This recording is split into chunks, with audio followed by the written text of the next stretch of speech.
Hello class 12th वालों, कैसे हो सारे के सारे। तो मैं रितेश मित्तल वापस से आ गया हूं आप सभी के बीच। देखो भैया, आज क्या है, डे 3 है और आज डे 3 में हम लोग क्या करने वाले हैं भैया, गॉस लॉ करने वाले हैं। एक एक करके सारे डेरिवेशन भैया करते चल जाओ, फिजिक्स में कोई डाउट नहीं आएगा। डे 1 डे 2 का डिस्क्रिप्शन में लिंक डाल दूंगा, अच्छे से कर लेना, क्लियर है। तो देखो भैया, गॉस लॉ एग्जाम में बार बार आता है, इसको बहुत अच्छा से समझना पड़ेगा। अगर अच्छा से समझना है तो भैया बिल्कुल बेसिक को क्लियर करना पड़ेगा। अगर तुम्हें गॉस लॉ पता होना चाहिए ना भाई, तो पहले तुम्हें पता होना चाहिए इलेक्ट्रिक फ्लक्स, जो आपको पता तो होगा नहीं भैया, नहीं होगा ना। तो मैं एक काम करता हूं, पहले इलेक्ट्रिक फ्लक्स पढ़ा देता हूं, क्योंकि अगर इलेक्ट्रिक फ्लक्स तुम्हें समझ में नहीं आएगा तो गॉस लॉ भी समझ में नहीं आएगा, क्लियर है ना। तो व्हाट इज इलेक्ट्रिक फ्लक्स, ध्यान से देखो भैया, एकदम बेसिक से सिखाऊंगा, ध्यान से देखो। डेफिनेशन को मत देखना भैया, ध्यान से देखो। ये क्या है, सरफेस है, एक एरिया है, क्लियर है ना। अब मैंने क्या किया भैया, इससे पास किया इलेक्ट्रिक फील्ड लाइंस। क्या पास किया भैया, इलेक्ट्रिक फील्ड लाइंस। क्या पास किया भैया, इलेक्ट्रिक फील्ड लाइंस। क्या पास किया भैया, इलेक्ट्रिक फील्ड लाइंस। ध्यान से देखो, ये एक एरिया है, एक सरफेस है, और मैंने इससे क्या पास किया भैया, इलेक्ट्रिक फील्ड लाइंस। देखो ना भैया, ये एरिया है ना, इससे क्या पास किया भैया, इलेक्ट्रिक फील्ड लाइंस, और इसी को बोलते हैं इलेक्ट्रिक फ्लक्स। क्या बोलते हैं भैया, इलेक्ट्रिक फ्लक्स। आप बोलोगे सर ये क्या बताया आपने। देखो ना भैया, यही तो लिखा हुआ है क्या, कि the total numbers of electric field lines, the total numbers of electric field lines passing through an area, passing through an area is called electric flux. एक सरफेस से, एक एरिया से जितना इलेक्ट्रिक फील्ड लाइंस पास करता है उसी को बोलते हैं इलेक्ट्रिक फ्लक्स। और इसको डिनोट किससे किया जाता है भैया, इसको डिनोट किया जाता है फाई से। किससे बोलो भैया, फाई से। क्लियर हो गया, इलेक्ट्रिक फ्लक्स क्लियर हो गया। पर आपके मन में डाउट आया कि सर इलेक्ट्रिक फील्ड लाइन तो इमेजिनरी लाइन होता है, बिल्कुल सही बात है, तो क्या इसको हम लोग काउंट करेंगे। हाँ यार, ये तो सोचने वाला बात है। अगर मुझे इलेक्ट्रिक प्लस निकालना है तो क्या मैं इलेक्ट्रिक फील्ड लाइंस को काउंट करेगा, नहीं ना भैया, क्योंकि डेफिनेशन तो यही बोलता है the total number of electric field line passing through area इसको इलेक्ट्रिक प्लस। ठीक है, तो इसको निकालेंगे कैसे, क्योंकि इलेक्ट्रिक फील्ड लाइंस तो इमेजिनरी लाइंस होता है, तो क्या काउंट करेंगे, नहीं करेंगे। फिर कंसेप्ट आया, यही तो फिजिक्स है, ध्यान से देखो। तो मैंने यहाँ पे 3 केस बना दिया आपको समझाने के लिए, और फॉर्मूला भी खुद से बनाएंगे, ध्यान से देखो। ये केस 1 है, इसमें मैंने 2 सरफेस लिया, ध्यान से देखो। क्या पास किए, इलेक्ट्रिक फील्ड लाइंस। क्या पास किए, इलेक्ट्रिक फील्ड लाइंस। क्या पास किए, इलेक्ट्रिक फील्ड लाइंस। क्या पास किए, इलेक्ट्रिक फील्ड लाइंस। क्या पास किए, इलेक्ट्रिक फील्ड लाइंस। क्लियर है ना। तो ध्यान से देखो, यहां भी क्या पास किए, electric field lines, electric field lines, electric field lines. इस दोनों को ध्यान से देखो, किसमें ज्यादा इलेक्ट्रिक फील्ड लाइंस है, जल्दी बताओ, इसमें या इसमें, किसमें ज्यादा इलेक्ट्रिक फील्ड लाइंस है। ऑब्वियस सी बात है भैया, यहाँ पे 1 2 3 4 5 6, पर यहाँ पे तो 1 2 3 है, मतलब जहां पे ज्यादा इलेक्ट्रिक फील्ड लाइंस होगा वहीं पे ज्यादा फ्लक्स होगा। बोलो हाँ या ना, क्योंकि हमें पता है कि फ्लक्स क्या होता है, the total number of electric field lines passing through an area is called electric flux. तो जितना ज्यादा इलेक्ट्रिक फील्ड लाइंस होगा उतना ही ज्यादा मुझे फ्लक्स मिलेगा। तो मैं केस 1 से क्या जाना, कि flux is directly proportional to electric field. जितना ज्यादा इलेक्ट्रिक फील्ड लाइंस होगा उतना ही ज्यादा फ्लक्स आएगा। कोई दिक्कत तो नहीं ना, पक्का ना भैया। इसको मान ले क्या भैया, इक्वेशन 1 मान ले क्या। ठीक है, अब आओ यहाँ पे, यहां से भी क्या पास किया, electric field lines, electric field lines, electric field lines, electric field lines, electric field line.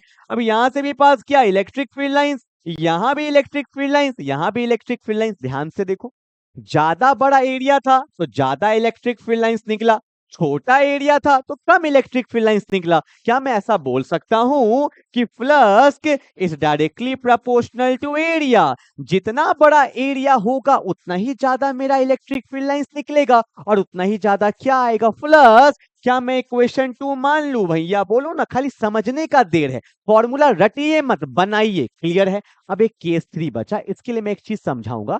आपको पता होना चाहिए एरिया वेक्टर के बारे में, एरिया वेक्टर के बारे में थोड़ा सा पता होना चाहिए। अभी बता देता हूं, देखो, मान लो अगर ये एक सरफेस है तो इसका एरिया वेक्टर कहाँ होगा, एकदम परपेंडिकुलर, दिस दिस डायरेक्शन में इसका क्या होगा, एरिया वेक्टर बिल्कुल परपेंडिकुलर। अगर कोई सरफेस ऐसे है तो इसका एरिया वेक्टर कहाँ होगा, बिल्कुल परपेंडिकुलर, ये इसका क्या हो गया, एरिया वेक्टर। अगर कोई सरफेस मेरा ऐसे है तो इसका एरिया वेक्टर कहाँ होगा, बिल्कुल परपेंडिकुलर, तो ये इसका क्या है, एरिया वेक्टर। क्लियर है ना। अब तुम ध्यान से देखो, ये मेरा क्या है, सरफेस है। अगर मैं बोलूं इसका एरिया वेक्टर किधर होगा, तो ये रहा इसका एरिया वेक्टर, कोई दिक्कत तो नहीं है ना। अगर मैं बोलूं इस सरफेस का एरिया वेक्टर किधर होगा, तो ये रहा इसका एरिया वेक्टर। क्लियर है ना। पर आप बोलोगे सर एरिया वेक्टर से आप क्या करोगे, अरे रुको तो सब बताता हूं, ध्यान से देखो। मैंने यहां से क्या पास किया, इलेक्ट्रिक फील्ड लाइंस। क्या पास किया, इलेक्ट्रिक फील्ड लाइंस। क्या पास किया, इलेक्ट्रिक फील्ड लाइंस। क्या पास किया, इलेक्ट्रिक फील्ड लाइंस। क्लियर है। क्या तुम मुझे बता सकते हो इलेक्ट्रिक फील्ड लाइंस और एरिया वेक्टर के बीच में एंगल कितना है। इलेक्ट्रिक फील्ड लाइंस भी इधर है, एरिया वेक्टर भी इधर है, दोनों सेम डायरेक्शन में है। मतलब यहाँ पे थीटा का वैल्यू कितना है भैया, 0 डिग्री। कितना डिग्री, 0 डिग्री, क्योंकि दोनों सेम साइड में। मतलब बोलो ना हाँ या ना। ठीक है, अब देखो यहां मैंने पास क्या किया, इलेक्ट्रिक फील्ड लाइन। भैया सरफेस के ऊपर से ही चल गया, सरफेस मेरा ऐसे, इलेक्ट्रिक फील्ड लाइन पास किए, सब यहीं से चला गया, यहीं से चला गया। इसके अंदर से कुछ गया क्या, नहीं गया ना। ध्यान से देखो, यहां से कौन चला गया, इलेक्ट्रिक फील्ड लाइन चला गया। बोलो हाँ या ना। अब मैं बोलूंगा एरिया वेक्टर और इलेक्ट्रिक फील्ड लाइंस के बीच में थीटा कितना है, तो थीटा कितना है, 90 डिग्री। कोई दिक्कत, पक्का ना। बताओ यहाँ पे ज्यादा फ्लक्स मिलेगा या यहाँ पे ज्यादा फ्लक्स मिलेगा, कहाँ मिलेगा। ऑब्वियस सी बात है ऊपर वाले में, क्योंकि सरफेस ऐसे था, एरिया ऐसे था, तो ज्यादा इलेक्ट्रिक फील्ड लाइंस पास हुआ ना। अगर मैं ऐसे कर दूंगा तो सब इलेक्ट्रिक फील्ड लाइंस तो ऊपर से चल जाएगा, तो फ्लक्स मिलेगा क्या, नहीं, क्योंकि डेफिनेशन क्या है, the total numbers of electric field line passing through an area, passing through an surface. अगर एरिया ऐसे है, सरफेस ऐसे, सब तो ऊपर से चला गया, तो फ्लक्स मेरे को यहाँ पे नहीं मिलेगा। मतलब जब थीटा 0 होगा, किसके बीच में, इलेक्ट्रिक फील्ड के बीच में और एरिया के बीच में, तो फ्लक्स मेरे को क्या मिलेगा, मैक्सिमम। यहाँ पे फ्लक्स मिलेगा मैक्सिमम। पर अगर थीटा 90 डिग्री हो गया, तो यहाँ पे फ्लक्स क्या मिलेगा, मिनिमम। ठीक है ना। तो ये कौन सा ट्रिग्नोमेट्रिक फंक्शन को शो करता है भैया, याद करो, कॉस थीटा। कॉस 0 पे वैल्यू क्या आता है, 1, जो उसका मैक्सिमम वैल्यू है। और कॉस 90 पे वैल्यू क्या आता है, 0 आता है। मतलब मैं बोल सकता हूं यहाँ पे फ्रॉम केस 3 कि flux is directly proportional to cos theta. इसको मान लेते हैं इक्वेशन नंबर 3। ठीक है ना, क्योंकि आपको पता है कॉस 0 का वैल्यू क्या होता है, 1 होता है, और कॉस 90 क्या होता है, 0 होता है। क्लियर है ना। तो फ्रॉम 1 2 एंड 3 बन गया formula. From 1 2 and 3 what we get flux is directly proportional to electric field, area and cos theta. और यहां पे जब प्रोपोर्शनलिटी हटाते हैं तो कांस्टेंट 1 ही आता है, इसलिए प्लस का फॉर्मूला हो जाता है ई ए कॉस थीटा। क्या बन गया भैया, ई ए कॉस थीटा। क्लियर है। तो फॉर्मूला बनाना सीखो भैया, फिजिक्स कोई टफ नहीं है, कंसेप्ट सीखोगे बन जाएगा। क्या बन गया, ई ए कॉस थीटा। कोई दिक्कत तो नहीं। एक बात और बता दूं क्या, अगर इसको वेक्टर फॉर्म में अगर लिखेंगे तो अपने को पता है यहाँ कौन है, ई ए कॉस थीटा। क्लियर है, यही तो फॉर्मूला आया। क्या आपने वेक्टर में क्लास 11th में, क्लास 11 12 तो हो नहीं रहा, क्लास 11 काहे को याद रहना है या ना। अभी बताता हूं, ध्यान से सुनो। आपने पढ़ा होगा ए वेक्टर डॉट बी वेक्टर क्या होता है भैया, ए बी कॉस थीटा। अगर मैं लिखता, इसको कैपिटल ही कर दो ना, ठीक है। और अगर मैं लिखता ए वेक्टर क्रॉस बी वेक्टर, तो क्या होता, ए बी साइन थीटा। ये पता होना चाहिए। क्लियर है। अब यहां देखो कॉस थीटा है, तो अगर मैं इसको वेक्टर फॉर्म में लिखूंगा तो यहां पे लिख सकता हूं E vector dot A vector. ये बात अपने को पता होना चाहिए। क्लियर है ना, कोई दिक्कत तो नहीं ना, वेक्टर फॉर्म में ऐसे लिख सकते हैं। और एक बात और बता दूं क्या, ये क्या है भैया, इलेक्ट्रिक फील्ड कैसा है, वेक्टर क्वांटिटी है। एरिया भी क्या है, वेक्टर क्वांटिटी है। और दो वेक्टर क्वांटिटी का डॉट प्रोडक्ट क्या होता है, स्केलर क्वांटिटी। तो इलेक्ट्रिक प्लस क्या है, इलेक्ट्रिक प्लस क्या है, स्केलर क्वांटिटी है। ठीक है ना। तो फ्लक्स भी बता दिया, कोई दिक्कत तो नहीं, सब कुछ क्लियर हो गया ना। क्योंकि भैया गॉस लॉ तभी तो समझ में आएगा जब इलेक्ट्रिक फ्लक्स पता होगा। क्लियर है ना। तो यहाँ पे आपने फ्लक्स के बारे में देख लिया, ठीक है, क्या क्या होता है सब उतार लिया होगा, केसेस उतार लिया होगा, ये भी उतार लिया होगा। अब मैं आता हूं गॉस लॉ में, फिर इसका प्रूफ भी देखेंगे फटाफट, ज्यादा नहीं, 5 मिनट देखो क्या बोलता है। फिर डायग्राम को छोड़ो ना, मैं बताता हूं ना। देखो मेरे पास एक क्लोज्ड सरफेस है और इस पे एक चार्ज है। ठीक है, चार्ज को मैंने इनक्लोज्ड कर दिया। और आपको पता है जनरली पॉजिटिव चार्ज लेते हैं, तो पॉजिटिव चार्ज से इलेक्ट्रिक फील्ड जो है ना वो हमेशा आउटवर्ड आता है। ऐसे ये पॉजिटिव चार्ज है, तो इससे इलेक्ट्रिक फील्ड हमेशा कैसा आएगा, आउटवर्ड आएगा। This is my electric field, this is my electric field, this is my electric field, this is my electric field, this is my electric field. Clear है। अब सुनना, गॉस लॉ क्या कहता है, गॉस लॉ कहता है कि जब किसी चार्ज को हम लोग इनक्लोज्ड कर देंगे, जब किसी चार्ज को हम लोग इनक्लोज्ड कर देंगे, तब जो उससे फ्लक्स आएगा, तब जो उससे फ्लक्स आएगा वो किसके बराबर आएगा, चार्ज इनक्लोज्ड, जितना चार्ज आपने इनक्लोज्ड किया है divided by E not, that is the formula of the flux. फिर से बोल रहा हूं, गॉस लॉ क्या कहता है कि जब किसी चार्ज को हम लोग इनक्लोज्ड कर देते हैं तब जो उससे फ्लक्स आएगा वो आता है Q enclosed bye E not. और आपको तो पता ही है भैया ई नॉट क्या होता है, परमिटिविटी इन फ्री स्पेस होता है। इसका वैल्यू होता है 8.85 इंटू 10 की पावर -12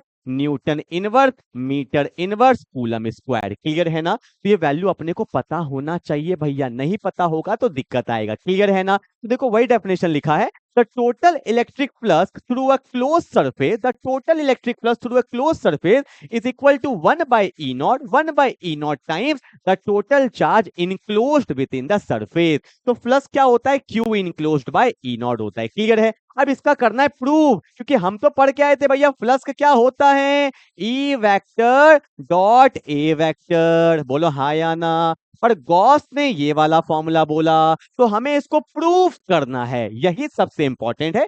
जल्दी इसको उतारेंगे फटाफट से भैया, टाइम वेस्ट नहीं करना। ठीक है चलो।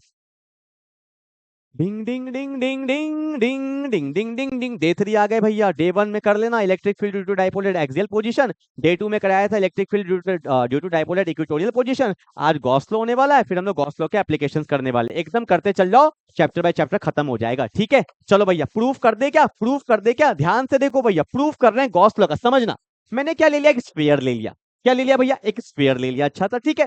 और इसके अंदर मैंने एक चार्ज को इनक्लोज्ड कर दिया, क्यू चार्ज को। ठीक है भैया, और इस स्फीयर का जो रेडियस है, थोड़ा अच्छे से बनाएंगे भैया, जो रेडियस है वो है आर। ठीक है, आर रेडियस का एक स्फीयर है, और मैंने क्या किया, उसमें क्यू चार्ज इनक्लोज्ड कर दिया। समझ के जाना बिल्कुल। और आपको पता है भैया चार्ज है तो इलेक्ट्रिक फील्ड निकलेगा। ये रहा मेरा इलेक्ट्रिक फील्ड, अच्छे से करना, बोर्ड एग्जाम है भैया। इलेक्ट्रिक फील्ड, ये भी क्या है, इलेक्ट्रिक फील्ड। ये क्या है मेरा इलेक्ट्रिक फील्ड, ये क्या है मेरा इलेक्ट्रिक फील्ड, ये क्या है मेरा इलेक्ट्रिक फील्ड। आउटवर्ड है ना भैया, पॉजिटिव चार्ज से आउटवर्ड लेते हैं। ठीक है, अब देखो भैया स्टार्ट करें क्या। हमें एक बात का पता है क्या, कि फ्लक्स का जो फॉर्मूला होता है वो होता है E vector dot A vector. पता है ना? क्लियर है ना? अब देखो मैंने क्या किया, इस स्फीयर का एक छोटा सा हिस्सा कंसीडर किया, छोटा सा।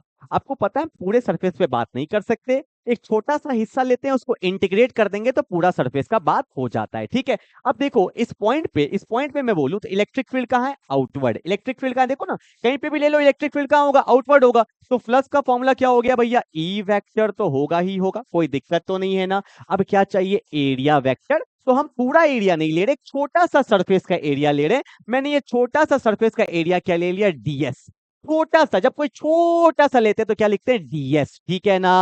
अब एक बात बताओ, इसका एरिया वेक्टर कहाँ होगा भैया, सरफेस का एरिया वेक्टर हमेशा परपेंडिकुलर होता है आउटवर्ड। तो ये रहा इसका एरिया वेक्टर। तो मैं लिखना चाहूं तो ये मेरा क्या हो गया, डीएस वेक्टर। कौन सा वेक्टर, डीएस वेक्टर। मैं पूरा एरिया का बात नहीं कर रहा हूं, छोटा सा सरफेस का बात कर रहा हूं। तो मैं क्या लिखूंगा, E vector dot ds vector. कोई दिक्कत तो नहीं ना, पक्का ना? ई क्या है, इलेक्ट्रिक फील्ड है। ई क्या है, इलेक्ट्रिक फील्ड है। जब तुम कोई भी ऑपरेशन करोगे ना भैया, कोई भी ऑपरेशन करोगे तो यहाँ पे ब्रैकेट में दिखाते चलना। ठीक है ना? अब देखो ध्यान से, ई क्या है, इलेक्ट्रिक फील्ड। इलेक्ट्रिक फील्ड का फॉर्मूला क्या होता है, बताऊंगा क्या, के क्यू बाय आर स्क्वायर। पढ़े थे कि नहीं पढ़े थे, बोलो ना हाँ या ना। तो लिख दो भैया, इलेक्ट्रिक फील्ड का फॉर्मूला क्या होगा, बोलो। के तो के है, क्यू के जगह पे क्या आएगा, क्यू आएगा। पर जो मेरा आर है वो क्या है, कैपिटल आर है, तो लिखेंगे के क्यू बाय आर स्क्वायर। और यहाँ पे क्या लिख देंगे, डीएस वेक्टर। क्लियर है ना? अब ये तो डीएस है, पर मुझे पूरे सरफेस के बारे में बात करना है। जब पूरे सरफेस के बारे में बात करना होता है तो इंटीग्रेट करते हैं। तो क्या लिखेंगे भैया, k q by r square dot ds vector. लिख दिया क्या, बोलो ना, कोई दिक्कत तो नहीं है ना? क्या कांस्टेंट का कभी भी इंटीग्रेशन होता है, कांस्टेंट का कभी भी इंटीग्रेशन नहीं होता है। तो कांस्टेंट को बाहर कर दो, ये कांस्टेंट है, चार भी फिक्स है, कांस्टेंट बाहर आ जाएगा, डिस्टेंस भी फिक्स है, बाहर आ जाएगा। और यहाँ पे क्या बच गया, इंटीग्रेशन ऑफ डीएस। ठीक है ना? आप चाहो तो यहाँ पे आर को कैपिटल आर कर दो, क्योंकि हमने कैपिटल आर लिया है, कोई भी गलती नहीं होना चाहिए। ठीक है ना? अब ध्यान से देखो, डीएस क्या आपको पता है, इंटीग्रेशन ऑफ डीएस क्या होता है, एस। या इंटीग्रेशन ऑफ डीएक्स क्या होता है, एक्स। इंटीग्रेशन ऑफ डीवी क्या होता है, वी। और यहाँ पे एस क्या है, सरफेस एरिया। दिखा देना भैया, सरफेस एरिया। और स्फीयर का सरफेस एरिया क्या होता है, 4 पाई आर स्क्वायर। क्या होता है, 4 पाई आर स्क्वायर। देखो भैया, के है ना, क्या आपको पता है के को क्या लिखते हैं, के को लिखते हैं 1/4 पाई ई नॉट। पता होना चाहिए।